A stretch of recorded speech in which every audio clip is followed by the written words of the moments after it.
Good morning students. आज हम लोग केमिकल इक्विलिब्रियम पहले खत्म कर चुके हैं और आज आयनिक इक्विलिब्रियम हम लोग स्टार्ट करने जा रहे हैं।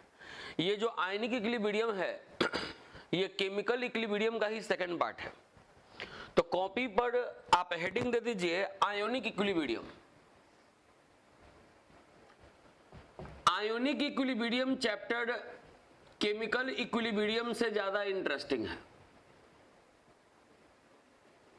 और केमिकल इक्विलिब्रियम से थोड़ा सा ज्यादा इसमें कैलकुलेशन भी मिलेगा। केमिकल इक्विलिब्रियम में कैलकुलेशन कम था, इसमें कैलकुलेशन ज्यादा है। तो इस चैप्टर में जो सबसे पहला टॉपिक हम लोग पढ़ने जा रहे हैं वो है concept of acid and bases. Copy पर लिखेंगे concept of acid and bases. तो जब जो सबसे पहला कॉन्सेप्ट पढ़ने जा रहे हैं वो है Arrhenius theory of acid and base. सबसे पहला जो कॉन्सेप्ट पढ़ने जा रहे हैं वो है आर्हेनियस के द्वारा दिया गया, आर्हेनियस थ्योरी। आर्हेनियस के द्वारा यह बताया गया कि वैसा कोई भी सब्सटेंस जिसको जब आप पानी में डालिए और H+ आयन को बाहर निकाले, ऐसे सब्सटेंस को हम लोग एसिड बोलते हैं। और ऐसा कोई भी सब्सटेंस जिसको आप पानी में डालिए और OH- आयन बाहर निकाले, इसको हम लोग बेस बोलते हैं। तो आर्हेनियस थ्योरी में सबसे पहला लाइन लिखेंगे कि those substance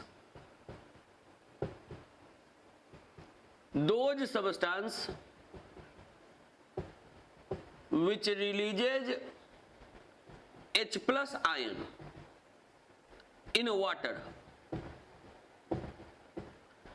is called an acid। बोले कि ऐसा कोई भी सब्सटेंस जिसको पानी में डाले और H+ आयन बाहर निकाले उसको एसिड कहेंगे। While those substances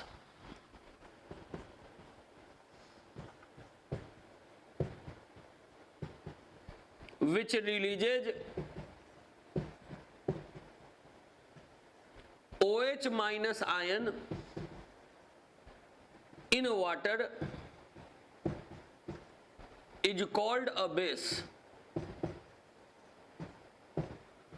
बोले ऐसा कोई भी सब्सटेंस जिसको जब आप पानी में डालिए H+ आयन बाहर निकाले उसको हम लोग एसिड बोलेंगे। और ऐसा कोई भी सब्सटेंस जिसको जब आप पानी में डालिए OH- आयन बाहर निकाले उसको हम लोग बेस बोलेंगे। जैसे HCl है, इसको पानी में डाल रहे हैं, H+ आयन बाहर निकाल रहा है, तो H+ आयन बाहर निकाल रहा है तो ये हो गया एसिड। ये H2SO4 है, इसको पानी में डाल रहे हैं, H+ आयन बाहर निकाल रहा है, तो जो सब्सटेंस पानी में डालने के बाद H+ आयन बाहर निकाले उसको हम लोग बोलते हैं एसिड। और ऐसा कोई भी सब्सटेंस जिसको जब पानी में डाल रहे हैं OH- आयन बाहर निकाल रहा है तो ऐसे सब्सटेंस को हम लोग बोलते हैं बेस। ये जो थ्योरी है ये आर्हेनियस थ्योरी है। तो आर्हेनियस थ्योरी में ये सीधे स्टेटमेंट लिखवा दिए कि वैसा कोई भी सब्सटेंस जो H+ आयन बाहर निकालेगा पानी में उसको एसिड, और जो OH- आयन बाहर निकालेगा पानी में उसको बेस। ये थ्योरी क्लास 9th 10th में भी आप पढ़े हुए हैं, लेकिन यहां पर दोबारा से उसको पढ़ना है, सुनना है और दिमाग में रखना है। इसके बाद आर्हेनियस थ्योरी के बाद फिर जो दूसरा थ्योरी आता है वो है Bronsted lorry concept.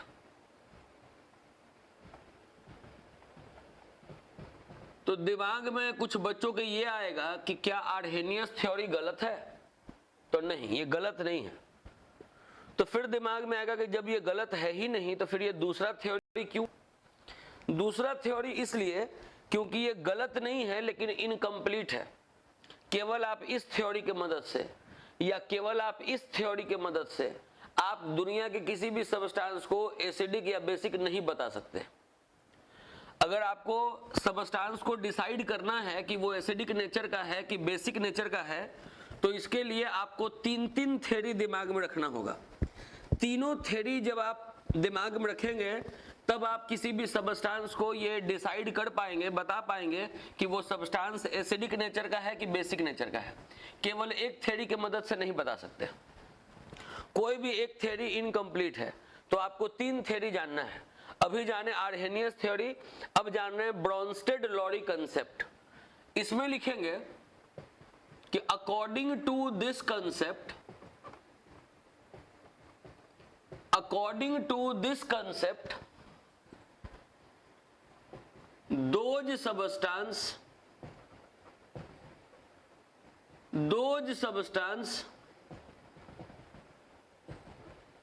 which releases H plus ion is called an acid,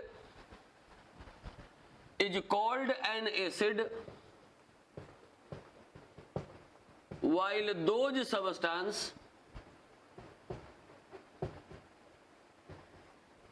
which accepts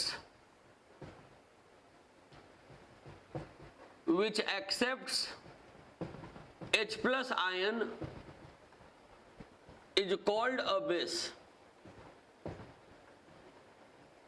बोले कि ऐसा कोई भी सबस्टांस जो H प्लस आयन को बाहर निकाले उसको एसिड कहेंगे। तो आर्हेनियस के भी डेफिनेशन में एसिड का डेफिनेशन यही था कि जो H प्लस आयन बाहर निकाले उसको एसिड बोलेंगे। लेकिन आर्हेनियस के डेफिनेशन में था कि जो OH माइनस आयन बाहर निकाले वो बेस है। इसमें है कि जो H प्लस को एक्सेप्ट करने का टेंडेंसी रखे, जो H प्लस को एक्सेप्ट कर सके उसको बेस बोलेंगे। तो ये ब्रोंस्टेड का थ्योरी का डेफिनेशन है कि वो सब्सटेंस जो H प्लस निकाले वो एसिड और जो H प्लस को एक्सेप्ट करे वो बेस। जैसे बात समझिए, अगर HCl है और NH3 है, इन दोनों के बीच में अगर रिएक्शन करवाएं, HCl और NH3 के बीच में अगर रिएक्शन करवाएं, ये अगर H प्लस निकाल दिया तो ये बन गया Cl माइनस। आप देखिए ये H प्लस निकालने का काम कर रहा है तो इसको बोलेंगे एसिड। ये एसिड है क्योंकि ये H प्लस को निकाला है, और इसका निकाला हुआ H प्लस अगर ये एक्सेप्ट कर ले तो बन जाएगा NH4 प्लस। तो ये H प्लस को एक्सेप्ट किया है तो ये हो गया बेस। बोले कि ऐसा कोई भी सब्सटेंस जो H प्लस को बाहर निकाले, जैसे ये H प्लस को बाहर निकाला तो ये हुआ एसिड, और ये H प्लस को एक्सेप्ट किया तो ये हो गया बेस। H प्लस बाहर निकाला तो ये बना, H प्लस एक्सेप्ट किया तो ये बना। ये H प्लस को बाहर निकाला एसिड, ये H प्लस को एक्सेप्ट किया तो बेस। ये ब्रोंस्टेड का डेफिनेशन है। जैसे रिएक्शन लिखा हुआ है वैसे लिखेंगे, लेकिन इसके बाद हम छोटा छोटा 4 लाइन लिख रहे हैं, वो हम समझाते हैं कुछ देर के बाद। पहले आप लाइन लिखेंगे कि every acid has conjugate base. Every acid has conjugate base. Her acid के पास अपना कंजुगेट बेस होता है। Every base has conjugate acid. जो भी एसिड है उसका अपना कंजुगेट बेस होता है, और जो भी बेस है उसका अपना कंजुगेट एसिड होता है। For writing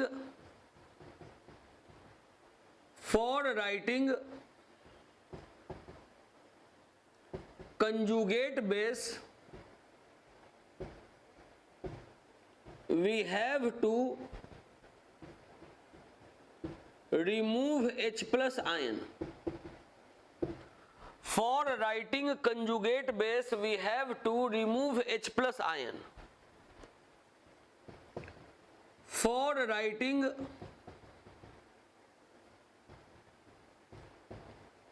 conjugate acid we have to add H plus ion. बात समझिए। अब ये चारों लाइन को आपको समझाते हैं। सबसे पहले लिखा हुआ है यहाँ पे कि हर एसिड का अपना कंजुगेट बेस होता है। कंजुगेट का मतलब हुआ एसिड से जुड़ा हुआ। एसिड से जुड़ा हुआ हर एसिड का अपना एक बेस है। जैसे मेरा बात सुनिए, ये एसिड है। एसिड ये क्यों है? क्योंकि ये H+ निकाल सकता है। ये H+ निकाल दिया, तो जब H+ निकाल दिया तो क्या बना? Cl-। अब आप सोचिए कि क्या Cl- H+ को एक्सेप्ट कर सकता है कि नहीं कर सकता है? तो बहुत आराम से कर सकता है। इसके पास माइनस है तो ये प्लस के साथ जुड़ सकता है। ये H+ को एक्सेप्ट करने का इसमें टेंडेंसी है, तो जब इसमें H+ को एक्सेप्ट करने का टेंडेंसी है तो ये बेस हो गया। लेकिन ये बेस बना किस चीज से? तो एसिड से। एसिड H+ लॉस किया तब ये बना, तो ये बेस एसिड से बन रहा है, इसीलिए इसको कंजुगेट बेस कह रहे हैं। कंजुगेट बेस, ये कंजुगेट बेस है, मतलब एसिड से जुड़ा हुआ बेस है। जो भी एसिड है उससे अपना जुड़ा हुआ एक बेस होगा। एसिड H+ निकालेगा तो ये बेस बनेगा। इसको बेस इसलिए कह रहे हैं क्योंकि इसमें H+ को एक्सेप्ट करने का टेंडेंसी है। ये H+ को एक्सेप्ट कर सकता है, और ब्रॉन्स्टेड साहब का ये कहना है कि जो H+ को एक्सेप्ट करेगा उसको बेस बोलेंगे। लेकिन ये बेस इस एसिड से बना तो उसको कंजुगेट बेस बोलेंगे। अब देखिए, इसमें H+ देने का क्षमता है, ये H+ है इसके पास, तो ये H+ रिलीज कर सकता है। H+ रिलीज कर सकता है तो ये एसिड हुआ। लेकिन चूंकि ये एसिड इस बेस से बन रहा है, इसीलिए इसको कंजुगेट एसिड बोल रहे हैं। हम शॉर्ट में ऐसे ही लिखेंगे C एसिड या C बेस। C एसिड लिखेंगे तो कंजुगेट एसिड समझना है, C बेस लिखेंगे तो कंजुगेट बेस समझना है। क्या बोल रहे हैं फिर से सुनिए। इस सबस्टांस को हम एसिड बोल सकते हैं, क्यों? क्योंकि ये H+ निकाल सकता है। H+ निकाल सकता है तो ये एसिड है, लेकिन ये एसिड बन रहा है इस बेस के मदद से, इसीलिए इसको कंजुगेट एसिड बोल रहे हैं। तो यही बात बोला गया कि जितना भी एसिड है उसका अपना कंजुगेट बेस होगा। ये एसिड का अपना कंजुगेट बेस है, और जो भी बेस है उसका अपना कंजुगेट एसिड होगा। ये बेस है तो इसका अपना कंजुगेट एसिड है। ये दोनों लाइन इंपॉर्टेंट है, इससे क्वेश्चन बनेगा कि कभी भी अगर कंजुगेट बेस लिखना है आपको तो H+ निकालना पड़ेगा। जैसे इसका कंजुगेट बेस हमको लिखना है तो H+ निकाल दिए तो कंजुगेट बेस लिखा गया। और अगर हमको कंजुगेट एसिड लिखना है, कंजुगेट एसिड, तो H+ को ऐड करना पड़ेगा। जैसे अगर इसका हमको कंजुगेट एसिड लिखना है तो इसमें H+ ऐड किए, H+ ऐड किए तो ये बना, यही हो गया कंजुगेट एसिड। अब इस चीज को क्वेश्चन के मदद से हम लोग और समझते हैं। देखिए,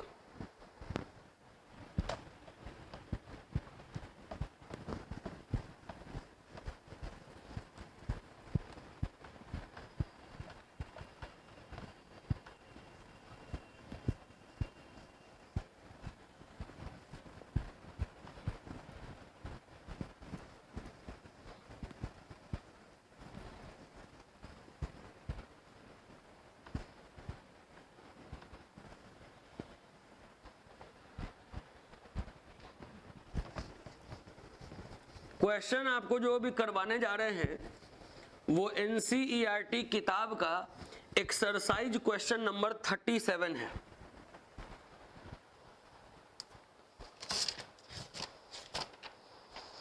NCERT बुक का क्वेश्चन नंबर 37 है। क्वेश्चन लिख रहे हैं,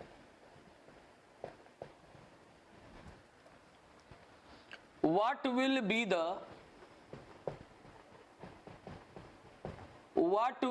the conjugate base, what will be the conjugate base for the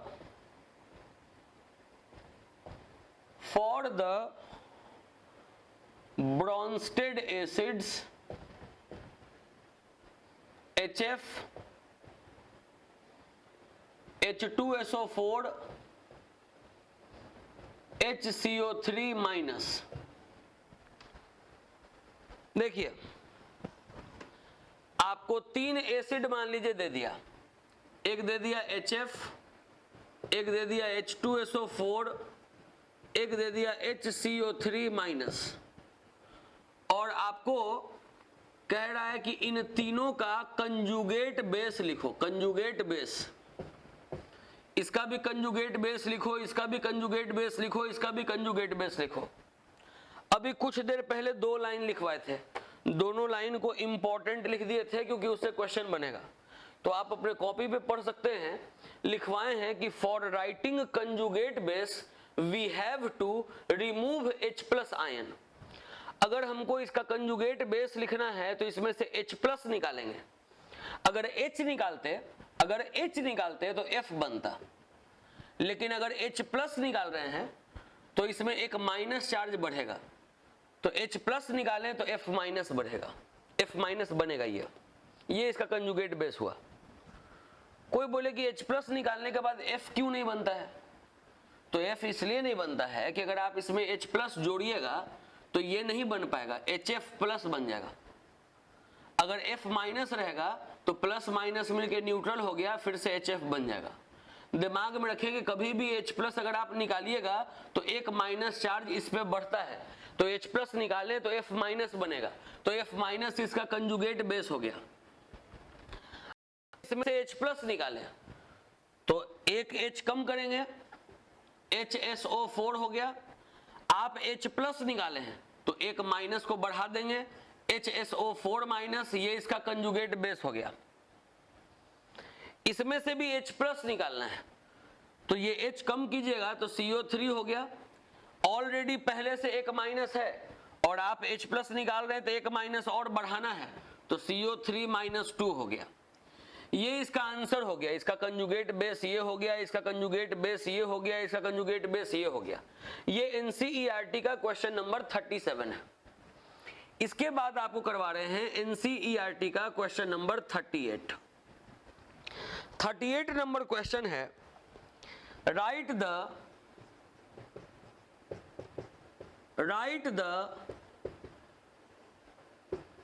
conjugate acids, write the conjugate acids for the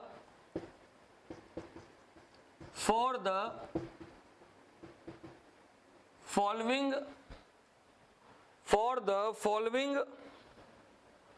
Bronsted bases.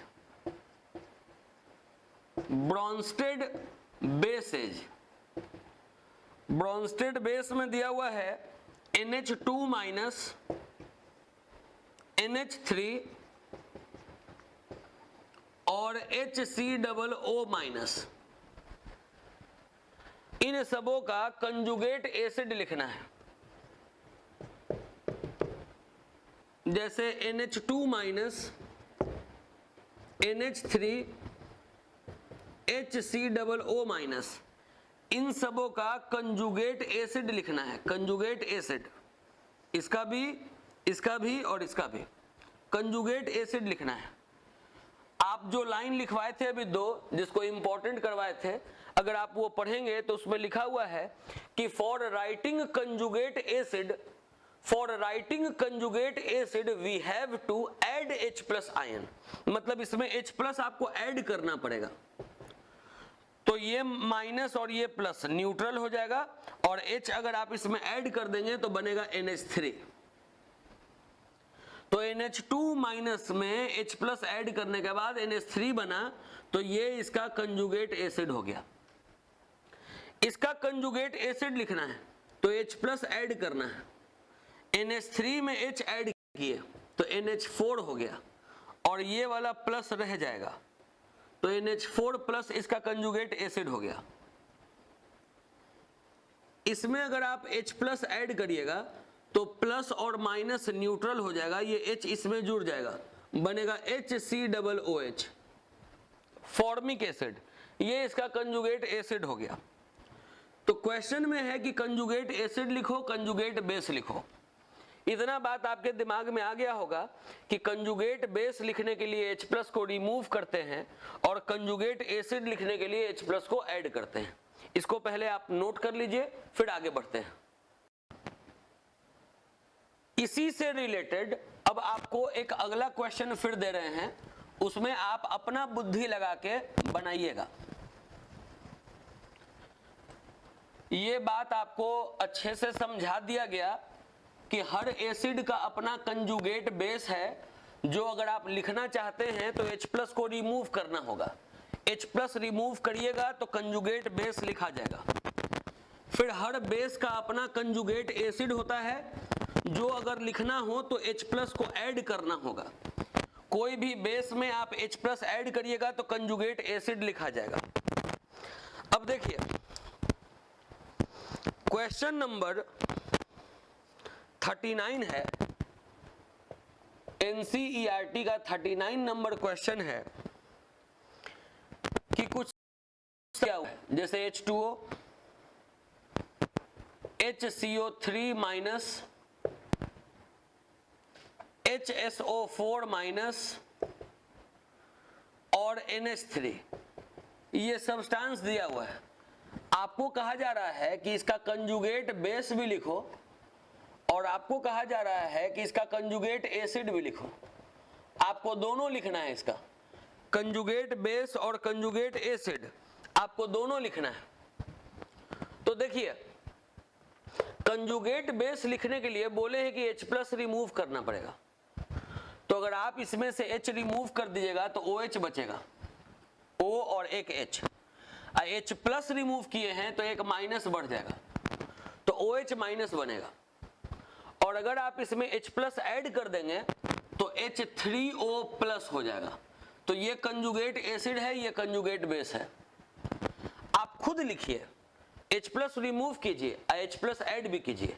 H+ remove कीजिएगा तो CO3 - 2 हो जाएगा, -1 है, एक माइनस बढ़ेगा, CO3 - 2। और अगर आप इसमें H+ ऐड करेंगे तो H+ ऐड करने पे माइनस प्लस न्यूट्रल और H ऐड कर दिए तो हो गया H2CO3, ये हो गया कंजुगेट एसिड।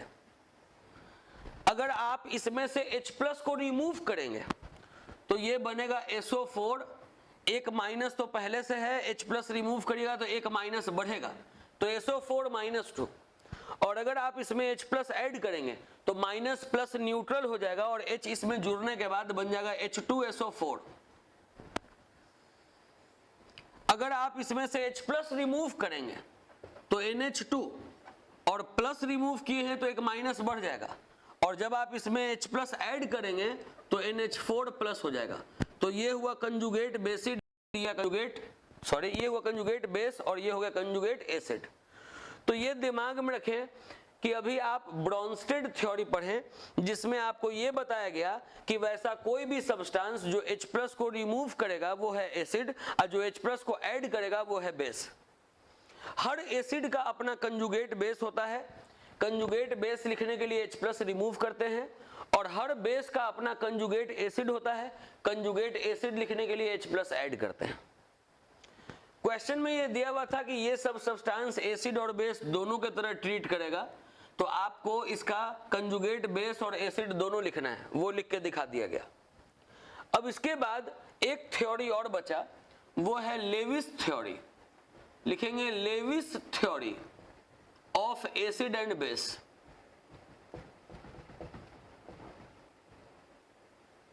लिखेंगे Lewis theory of acid and base. इसमें लिखेंगे according to this theory, according to this theory those substance, according to this theory those substance which can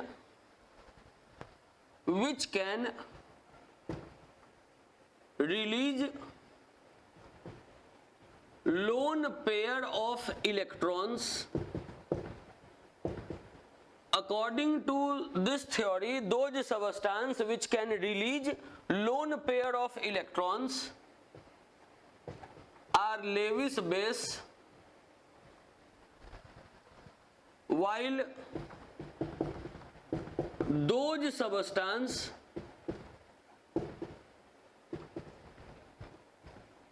which can accept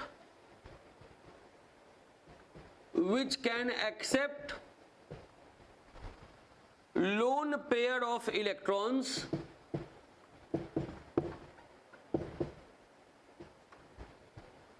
are Lewis acid। बोले कि ऐसा कोई भी substance जो pair electron को release कर सके, लॉस कर सके, उसको लेविस बेस कहेंगे, और जो लोन पेयर इलेक्ट्रॉन को एक्सेप्ट कर सके उसको लेविस एसिड कहेंगे। बहुत बच्चे ये भूल गए होंगे कि लोन पेयर इलेक्ट्रॉन का मतलब क्या होता है। लोन पेयर इलेक्ट्रॉन किसको बोलते हैं? ये लोन पेयर इलेक्ट्रॉन, पहले यहां पे साइड में हम थोड़ा समझा दें आपको कि लोन पेयर इलेक्ट्रॉन क्या है। लोन पेयर इलेक्ट्रॉन, इसको समझाने के लिए आपको हम समझा रहे हैं फॉर्मेशन ऑफ NH3, अमोनिया का बनना। देखिए अमोनिया में एक यहां नाइट्रोजन आपको दिख रहा होगा, नाइट्रोजन जिसका एटॉमिक नंबर है 7, K सेल में 2 इलेक्ट्रॉन, L सेल में 5 इलेक्ट्रॉन। अमोनिया में यहां आपको N दिख रहा है, N का एटॉमिक नंबर 7, K सेल में 2 इलेक्ट्रॉन, L सेल में 5 इलेक्ट्रॉन। हाइड्रोजन दिख रहा है, K सेल में 1 इलेक्ट्रॉन। तो ऐसा कोई भी एलिमेंट जिसमें केवल एक ऑर्बिट हो, जैसा कि यहां है, ऐसा कोई भी एलिमेंट जिसमें केवल एक ऑर्बिट हो, अगर इस एलिमेंट को स्टेबल होना है तो इस ऑर्बिट में चाहिए इसको 2 इलेक्ट्रॉन। एक है, अगर इसको एक और मिल जाएगा तो 2 हो जाएगा, ये स्टेबल हो जाएगा। और ऐसा कोई भी एलिमेंट जिसमें एक से ज्यादा ऑर्बिट हो, अगर इसको स्टेबल होना है तो इसके लास्ट ऑर्बिट में चाहिए इसको 8 इलेक्ट्रॉन। 5 है, अगर इसको 3 मिल जाएगा तो 8 हो जाएगा। बात फिर से सुनिए, एलिमेंट 2 तरीके का, एक ऑर्बिट वाला, एक से ज्यादा ऑर्बिट वाला। एक ऑर्बिट वाले एलिमेंट को स्टेबल होना है तो इस ऑर्बिट में इसको 2 इलेक्ट्रॉन चाहिए। एक से ज्यादा ऑर्बिट वाले एलिमेंट को अगर स्टेबल होना है तो इसको लास्ट ऑर्बिट में 8 इलेक्ट्रॉन चाहिए। 5 है तो 3 और मिल जाएगा तो 8, 1 है 1 और मिल जाएगा तो 2। अगर आप चाहें इसका लेविस डॉट स्ट्रक्चर बनाना तो आपको पहले सिंबल लिखना पड़ेगा, नाइट्रोजन का सिंबल। कोई भी एलिमेंट का लेविस डॉट स्ट्रक्चर बनाने के लिए उसका सिंबल लिखना पड़ता है, और उसमें जो लास्ट ऑर्बिट में जो इलेक्ट्रॉन है उसको डॉट के माध्यम से या क्रॉस के माध्यम से दिखाना होता है। जैसे इसके लास्ट ऑर्बिट में 5 इलेक्ट्रॉन है तो इसमें 5 डॉट ऐसे बना देंगे। अगर हमको हाइड्रोजन का लेविस डॉट स्ट्रक्चर लिखना है तो हाइड्रोजन का सिंबल लिखेंगे। इसके लास्ट ऑर्बिट में 1 इलेक्ट्रॉन है तो इसके इर्द गिर्द एक डॉट बना देंगे या एक क्रॉस बना देंगे। ऐसा ऐसा हाइड्रोजन का नंबर 3 है तो ऐसा ऐसा 3 हाइड्रोजन बना देंगे। आप देख रहे हैं कि इसको 1 इलेक्ट्रॉन और चाहिए, ये इस नाइट्रोजन का इलेक्ट्रॉन लेके स्टेबल हो गया। इसको भी 1 इलेक्ट्रॉन चाहिए, ये इस नाइट्रोजन का इलेक्ट्रॉन लेके स्टेबल हो गया। इसको भी 1 इलेक्ट्रॉन चाहिए, नाइट्रोजन का ये वाला इलेक्ट्रॉन लेके ये स्टेबल हो गया। इसके पास 5 इलेक्ट्रॉन है, इसको 3 चाहिए तो ये तीनों हाइड्रोजन का 1-1 इलेक्ट्रॉन ले लिया, ये भी स्टेबल हो गया। अब आप अगर देखें तो ये जो नाइट्रोजन है यहां एक जोड़ा इलेक्ट्रॉन का शेयरिंग किया तो यहां एक बॉन्ड बन गया। यहां भी एक जोड़ा इलेक्ट्रॉन का शेयरिंग किया, एक बॉन्ड बन गया। एक जोड़ा इलेक्ट्रॉन का शेयरिंग किया, एक बॉन्ड बन गया। लेकिन ये जो एक जोड़ा इलेक्ट्रॉन है ऐसे ही रह गया। इसी को लोन पेयर कहते हैं। ये लोन पेयर है, लोन पेयर कहते हैं हम लोग। लोन पेयर इलेक्ट्रॉन हम लोग कहते हैं ऐसे इलेक्ट्रॉन के पेयर को जो अनशेयर्ड रह जाए। अनशेयर्ड पेयर ऑफ इलेक्ट्रॉन, वो पेयर ऑफ इलेक्ट्रॉन जो कि शेयरिंग में भाग नहीं लिया, उसको हम लोग बोलेंगे lone pair electron. Lone pair electron का मतलब होता है कि unshared pair of electrons, unshared pair of electrons are called lone pair electrons। बोले कि ऐसा इलेक्ट्रॉन का जोड़ा जो कि शेयरिंग में भाग नहीं लिया, उसी को हम लोग बोलते हैं लोन पेयर इलेक्ट्रॉन। तो बात समझिए, अगर कोई मॉलिक्यूल में किसी एटम के पास अगर मान लीजिए लोन पेयर इलेक्ट्रॉन है, अब कोई ऐसा मॉलिक्यूल है जिसमें इलेक्ट्रॉन का कमी है, जैसे इसमें 2, 2, 4, 2, 6 ही इलेक्ट्रॉन है, इसमें ऑक्टेट पूरा नहीं है, तो ये अपना लोन पेयर इसको दे रहा है। तो जो लोन पेयर इलेक्ट्रॉन देने का क्षमता रखता है उसको हम लोग बोलते हैं लेविस बेस। ये है लेविस थ्योरी कि वैसा कोई भी सब्सटेंस जो रिलीज करे लोन पेयर इलेक्ट्रॉन को, उसको बोलते हैं लेविस बेस। ये लोन पेयर इलेक्ट्रॉन को रिलीज कर रहा है, ये लोन पेयर इलेक्ट्रॉन देने वाला है, तो उसको बोलेंगे लेविस बेस। और जो लोन पेयर इलेक्ट्रॉन लेने वाला है उसको बोलेंगे लेविस एसिड। तो ये इलेक्ट्रॉन डेफिशिएंट होता है, इसमें इलेक्ट्रॉन का कमी होता है, तो ये लोन पेयर ले सकता है, तो ये हुआ लेविस एसिड। और जो लोन पेयर इलेक्ट्रॉन डोनर होगा वो होगा लेविस बेस। अगर ये तो हो ही गया, यहां तो ये बात समझा ही दिए, अब यहां लिख दे रहे हैं example of Lewis base. Lewis base का एग्जाम्पल, तो लेविस बेस में वही होगा जो लोन पेयर इलेक्ट्रॉन किसी को दे सके, जैसे F-, ये लोन पेयर इलेक्ट्रॉन दे सकता है, इसके पास लोन पेयर है। Cl-, ये लोन पेयर इलेक्ट्रॉन दे सकता है। H2O, ये भी लोन पेयर इलेक्ट्रॉन दे सकता है। NH3, ये भी लोन पेयर इलेक्ट्रॉन दे सकता है। OH-, ये भी लोन पेयर इलेक्ट्रॉन दे सकता है। तो जो भी सबस्टांस लोन पेयर इलेक्ट्रॉन दे सकता है उसको हम लोग लेविस बेस कहेंगे। Example of Lewis acid,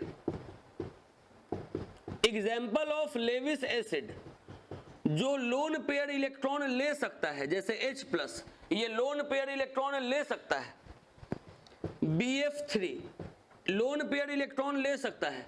BCl3, AlCl3, जिसमें भी इलेक्ट्रॉन के पेयर का कमी है, जो लोन पेयर इलेक्ट्रॉन ले सकता है उसको लेविस एसिड, और जो लोन पेयर इलेक्ट्रॉन दे सकता है वो लेविस बेस। तो अभी हम लोग 3 थ्योरी पढ़े एसिड और बेस का, एक पढ़े आर्हेनियस थ्योरी, एक पढ़े ब्रॉन्स्टेड थ्योरी और एक पढ़े लेविस थ्योरी। इतना पहले आप नोट कर लीजिए, अगले क्लास में अब हम लोग इसके आगे पढ़ेंगे। Enough for the day.